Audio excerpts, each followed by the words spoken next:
No matter why, if you find yourself in a situation where you have to dial 911, odds are you're scared, nervous, overwhelmed.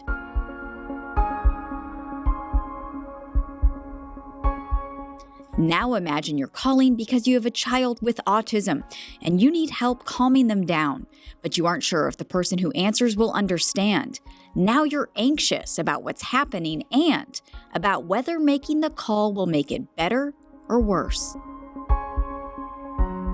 But you're desperate, so you dial. And Kellie Daigle is on the other end of the phone.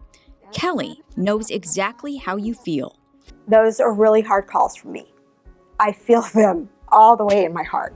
She's not only a seasoned dispatcher with more than 20 years of fielding your emergency calls in Snohomish County, she's a mom of 2 teenage boys with autism.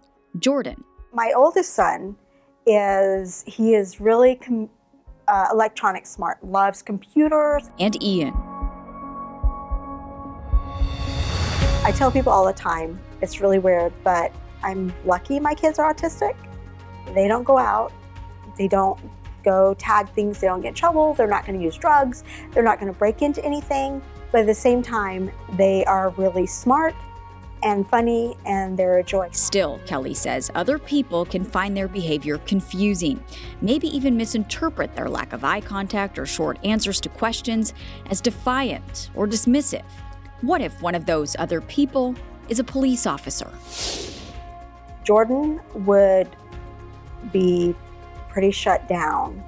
Ian would be very scared. So during Autism Awareness Month, Kellie has some advice for both first responders and parents of children on the spectrum about how best to prepare for a successful interaction in the event of an emergency. They can't really read facial expressions, so that's one of those things that I think that is important for first responders to know, that they're not ignoring you, they just can't read facial expressions.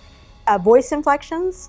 So if you're talking to them in a loud, booming voice because that's your normal tone, my son will think you are yelling at him, even if you're not. Kellie warns to watch for stimming, self-soothing behavior like hand flapping that could be misinterpreted as combative.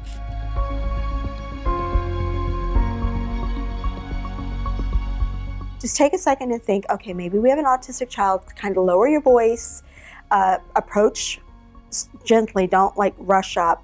And some autistic kids, my kids are not, but some autistic kids are fighters.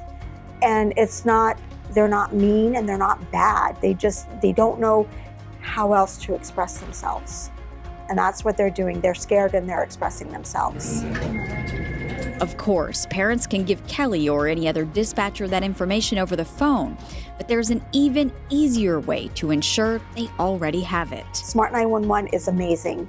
It's a great tool to have. You can download an app or set up a profile on your home computer, and when you or your child calls 911, your safety profile appears on the dispatcher's intake screen. I read through them, of course, to see what's going on with this house, and it'll tell us, like, this person is bipolar, or this person has allergies. If your child is on the spectrum, you can explain what behaviors they may exhibit, so first responders know what to expect. It'll give you the choice if they're nonverbal. For Kellie, the benefits are immeasurable. Smart 911 makes both of her difficult jobs just a little easier. In the ever area. Dispatcher. And what's your phone number, hon? And mom to 2 kids she wouldn't change for the world. There's nothing wrong with my kids.